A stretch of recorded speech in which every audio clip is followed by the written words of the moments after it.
আসসালামু আলাইকুম প্রিয় এইচএসসি পরীক্ষার্থীরা, কেমন আছো সবাই? আশা করছি সবাই অনেক অনেক ভালো আছো। তো আজকের ভিডিওতে আমরা দেখব বাইনারি বিয়োগ কিভাবে করে। এক ভিডিওতে বাইনারি বিয়োগের এ টু জেড সব কিছু কমপ্লিট করে দিব, কোনো টেনশন লাগবে না। বাইনারি বিয়োগ নিয়ে ভয় পাওয়ার কিচ্ছু নাই। এই নিয়মটা যদি তুমি পারো, তুমি 100% যে কোনো সংখ্যা পদ্ধতি হোক না কেন তোমার কাছে একদম ইজি, এক নিমিষেই করে ফেলতে পারবা। এর আগের ভিডিওতে আমরা দেখছিলাম কিভাবে কোনো সূত্র প্রয়োগ ছাড়া বাইনারি যোগ করা যায়। আজকের ভিডিওতে আমরা দেখব বাইনারি বিয়োগ কিভাবে করা যায়। তার কথা না বাড়িয়ে চলো শুরু করা যাক আমাদের মূল ভিডিও। আমরা তো মোটামুটি দশমিকের যে বিয়োগ, দশমিক সংখ্যা বা সচরাচর আমরা যে বিয়োগটা করি, এই বিয়োগটা তো সবাই মোটামুটি জানি। এই বিয়োগের সাথে কম্পেয়ার করে আমরা বাইনারি, অক্টাল, হেক্সা এই বিয়োগগুলো করব। তো প্রথমত আমরা একটু দশমিকের বিয়োগটা একটু দেখে নেই আবার। তো প্রথমত দেখো, আমরা এখানে একটা দশমিকের বিয়োগ নিয়েছি, দশমিকটা একটু করি। এরপর আমরা এই পাশে বাইনারি একটা নিয়েছি, বাইনারিটা করব। তো দশমিকটা কিভাবে আমরা করি দেখো, 9 থেকে 6 বিয়োগ করলে কত হয়? 3 লিখতে পারি আমরা। এরপরে 2 থেকে 8 বিয়োগ করো, 2 থেকে 8 বিয়োগ করলে কত হয়? 2 থেকে 8 বিয়োগ করা যায়? করা যায় না। তো 2 থেকে যদি 8 বিয়োগ করা না যায় তখন আমরা কি করি? এখানে কি করি? 12 ধরি, তাই না?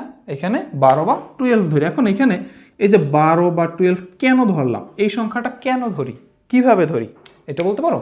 এই যে 12 ধরছি, কেন ধরছি? আমরা অনেকেই জানি যে এটা এই 2 এর আগে একটা 1 নিতে হয়। এখন 1 কেন আসবে, কোত্থেকে আসবে? কোনো একটা কারণ তো থাকতে হবে, তাই না? আচ্ছা, আমি বলে দিচ্ছি। এখানে মূলত আমরা 12 নেই না বা এখানে 1ও নেই না। এখানে কি করি? এখানে বেজ যোগ করি। কেন বেজটা যোগ করি? কারণ এটা আমার উপরের সংখ্যা যেহেতু ছোট সংখ্যা থেকে বড় সংখ্যাটা কি বিয়োগ করা যায় না। তার জন্য কি করতে হয়? এই ছোট সংখ্যাকে বড় করার জন্য এই সংখ্যা পদ্ধতির বেসটা যোগ করা হয়। এখন এই যে দশমিক সংখ্যা পদ্ধতির বেস কত, দশমিক সংখ্যা পদ্ধতির বেস কত আমরা কিন্তু জানি। দশমিক সংখ্যা পদ্ধতির বেস হচ্ছে 10। এজন্য কত? 10 যোগ করলাম। এখন দেখো 10 যোগ করলে কত হয়? 10 আর 2 12 হয় না? 12 হয়। মানে মোট কথা এখানে 10 যোগ করা আর এই সংখ্যাটার আগে একটা অন দিয়ে দেওয়া একই কথা। এজন্য আমরা কি করি? আমরা বলি যে এই সংখ্যার আগে একটা অন দিয়ে দিই আমরা। কিন্তু আসল কারণ বা আসল কিন্তু এটা না। আসলে কি হচ্ছে এখানে, বা এই যে সংখ্যা পদ্ধতির বেসটা যোগ করা হয় যাতে নিচের সংখ্যাটার থেকে উপরের সংখ্যাটা বড় হয়। কারণ উপরের সংখ্যা যদি বড় না হয়, বড় সংখ্যা থেকে ছোট সংখ্যা থেকে তো বড় সংখ্যা বিয়োগ করা যায় না এইভাবে। আচ্ছা, তো এখানে কি করলাম? আমরা বেসটা যোগ করলাম। তাহলে কত আসলো? 10 আর 2 12, 12 থেকে 8 বিয়োগ করো, 8 বিয়োগ করলে কত আসে? এখানে 4, তাই না? 4 আসছে। এখন দেখো এখানে বেস যোগ করছি না? বেস যোগ করছি না? কয়বার যোগ করছি বেস? একবার, তাই না? একবার। যেহেতু একবার বেস যোগ করছি এই জন্য আমার হাতে 1 থাকবে। হাতে কত থাকবে? 1 থাকবে। ওই 1 কী করা হয়? এই পরের সংখ্যার সাথে যোগ করা হয়। 5 আর 1 কত হয়? 6। এখন তো উপরের সংখ্যা আবার ছোট, তাহলে কি করব? আবার বেস যোগ করবো 10। 10 আর 5 15, 15 থেকে 6 বিয়োগ করলে কত হয়? 9। এখন দেখো এইখানে আবার বেস যোগ করছি না, আমরা বেস যোগ করছি, তার জন্য আবার হাতে 1 আছে, ওই 1 এইখানে যোগ করবো। 2 আর 1 3, 7 থেকে 3 বিয়োগ করলে কত? 4। ওকে, এই আমার দশমিক সংখ্যার বিয়োগ। এটা তো আমরা মোটামুটি হয়তো মূল নিয়মটা না জানলে আমরা মোটামুটি পারি যে এইভাবে করতে হয়। এবারে আসো বাইনারি বিয়োগটা। বাইনারি বিয়োগটা একটু করি আমরা। এখানেও যেভাবে করছি এখানে একদম হুবহু একইভাবে করব। আমরা এই যে 1-এর সাথে 1 যোগ করলে কত? 10, আর 10-এর সাথে 1 যোগ করলে 11, 11-এর সাথে 1 যোগ করলে 100। এভাবে হিসাব করার কোনো দরকার, আমরা সিম্পল হিসাব করবো। 1 আর 1 2, 2 আর 1 3, 3 আর 1 4, এভাবে একদম সিম্পল হিসাব করব। তাহলে মনে হয় যে মনে রাখার একটু সহজ। এখন দেখো এখানে কিভাবে করব? 1 থেকে 0 বিয়োগ করলে কত হয়? 1। তা 1 নাও। 1 থেকে 1 বিয়োগ করলে কত হয়? 0। এটা তো আমাদের সবারই জানা। এরপরে আসো 0 থেকে 1 বিয়োগ করো। এখানে দেখো ছোট সংখ্যা থেকে বড় সংখ্যা যখন বিয়োগ করছিলাম তখন কি উপরে বেস যোগ করছিলাম না? তাহলে এখানে ছোট সংখ্যা থেকে বড় সংখ্যা কি বিয়োগ করা যায়? যায় না তো। তাহলে কি করতে হবে? উপরে বেস যোগ করতে হবে। এখন এখানে বেস কত? বাইনারি সংখ্যা পদ্ধতির বেস কত? 2। তাহলে এখানে কত যোগ করব? 2 যোগ করব। এই যে 2 যোগ করলাম আমি।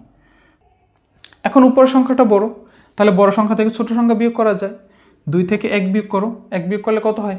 1। তাহলে আমার এখানে অ্যান্সার আসবে 1। এখন দেখো আমি বেস যখন এখানে যোগ করছিলাম, বেস যখন যোগ করছিলাম একবার বেস যোগ করছি এই জন্য হাতে 1 ছিল। এইখানেও সেমভাবে বেস যখন একবার যোগ করছি তাহলে কি হাতে 1 থাকবে? ওই 1 কী করা হবে? পরের সংখ্যার সাথে যোগ। তাহলে 1 থেকে আবার 1 বিয়োগ করো, 1 থেকে 1 বিয়োগ করলে কত আসবে? 0। হাতে আর কিছুই নাই, যেহেতু বেজ যোগ করি না। এরপর 1 থেকে 1 বিয়োগ করলে 0। এই যে শেষ বিয়োগ। দেখো আমি কি এখানে কোনো সূত্র প্রয়োগ করছি? কোনো সূত্র প্রয়োগ করি নাই কিন্তু। ওই যে 1 থেকে 1 বিয়োগ করলে কত আসবে 0, 0 থেকে 1 বিয়োগ করলে কি আসবে, আবার 0 থেকে 0 বিয়োগ, এরকম যে সূত্র আছে কোনো দরকারই নেই আমার সূত্র প্রয়োগ করার। আমি একদম সিম্পল হিসাব করব, যতটা সহজ আমি মনে রাখতে পারি, তাই না? আমার হচ্ছে পরীক্ষা অ্যান্সার করতে, আমি সূত্র দিয়ে করলাম না কি দিয়ে করলাম এটা দেখার বিষয় না। আমার বিষয় হচ্ছে কি, পরীক্ষা আমার অ্যান্সার করতে হবে। এখন অ্যান্সার করার জন্য আমি যতটা ইজিলি মনে রাখতে পারবো, তাই না? হ্যাঁ, সূত্রগুলো আমরা একটু শিখে রাখবো যাতে এমসিকিউ বা এর জন্য প্রয়োজন হয়। এছাড়া ম্যাথগুলো আমরা এইভাবে করবো, এটা আমার কাছে মনে হয় যে এটা বেশি সহজ সবার জন্য। তো আরেকটু একটু আমরা প্র্যাকটিস করি। দেখো এই একটা ম্যাথ নিলাম আমি, এখানে কি বলা আছে, উপর একটা সংখ্যা থেকে এটা বিয়োগ করো। আচ্ছা সেমভাবে আমরা একটু করি। দেখো 0 থেকে 0 বিয়োগ করলে কত আসবে 0, 1 থেকে 0 বিয়োগ করলে কত 1, 0 থেকে 1 বিয়োগ করা যায় না, তাহলে কি করতে হবে, উপরে 2 আনতে হবে। 2 থেকে 1 বিয়োগ করো কত আসবে 1, যেহেতু আমি বেজ একবার যোগ করছি কারণ হাতে 1 আছে, ওই 1 পরের সংখ্যার সাথে যোগ, 1 আর 1 কত হয় 2। দেখো নিচের সংখ্যা কিন্তু আবার বড়, উপরের সংখ্যা ছোট, কারণ নিচে 2 উপরে 1, তাহলে কি করতে হবে বেজ আনো। উপরে কত হলো 2 আর 1 3, 2 আর 1 3, 3 থেকে 2 বিয়োগ করো কত 1। এখন এখানে একটু বলতে পারো যে এখানে আবার 3 আসলো কই, বাইনারিতে 2 3 এগুলো কই থেকে আসলো। আমি কিন্তু প্রথমেই বলছি যে এখানে আমরা স্বাভাবিক হিসাবটা করব, বাইনারি যদি 1 আর 1 10 11 ওইভাবেও করা যায়, কিন্তু এটা থেকে এই হিসাবটা মনে রাখা ইজি, যেহেতু আমরা এটা অভ্যস্ত। তাহলে কি উপরে 2 আর কত 3, 3 থেকে 1 আর 1 2, 2 বিয়োগ করলে কত থাকবে 1, হাতে 1, ওই 1 কোন জায়গায় আসবে এইখানে আসবে, 1 আর 1 2, উপর সংখ্যা দেখো আবার ছোট থাকলে কি করতে হয় বেজ যোগ করতে হয়, বাইনারি বেজ 2 যোগ করলাম, 2 থেকে 2 বিয়োগ করলে কত 0, বেজ কিন্তু যোগ করছি আমি, হাতে 1 আছে তার মানে 1 এইখানে আসবে, 1 থেকে 1 বিয়োগ করলে কত 0, 1 থেকে 1 বিয়োগ করলে 0, শেষ। দেখো কত ইজি না? এই একটা বিয়োগ দেখো, এটা কি ভগ্নাংশ দেওয়া আছে, ভগ্নাংশটা কিভাবে করবা? তো ভগ্নাংশ করার জন্য আমরা কিন্তু একটা জিনিস জানি যে এই যে রেডিক্স পয়েন্ট বা দশমিক বিন্দু সোজা কিন্তু দশমিক বিন্দুটা রাখতে হয়, তা নাহলে হয় না। তো দশমিকের সোজা দশমিকটা বসে এইভাবে আমরা ম্যাথটা সাজাবো।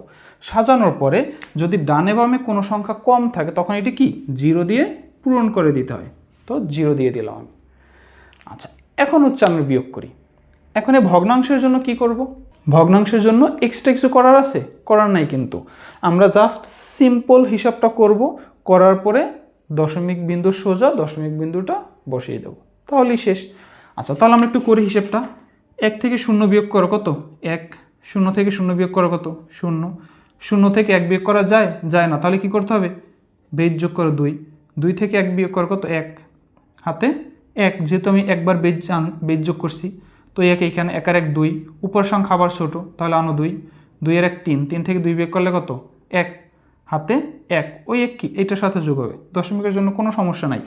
এখন দেখো 1 আর 1 2, উপর সংখ্যা কত ছোট, তাহলে আনো 2, 2 আর 1 3, 3 থেকে 2 বিয়োগ করলে কত 1, হাতে 1, ওই 1 এইখানে আসবে, 1 আর 1 কত 0, হাতে আর কিছু নাই, উপর সংখ্যা আবার ছোট, আনো 2, 2 থেকে 1 বিয়োগ করলে কত 1, হাতে 1, ওই 1 এইখানে, 1 থেকে 1 বিয়োগ করলে 0, করা শেষ। এরপরে এই যে দশমিক বিন্দু সোজা আমি জাস্ট দশমিক বিন্দুটা দিয়ে দেবো, তাহলেই শেষ।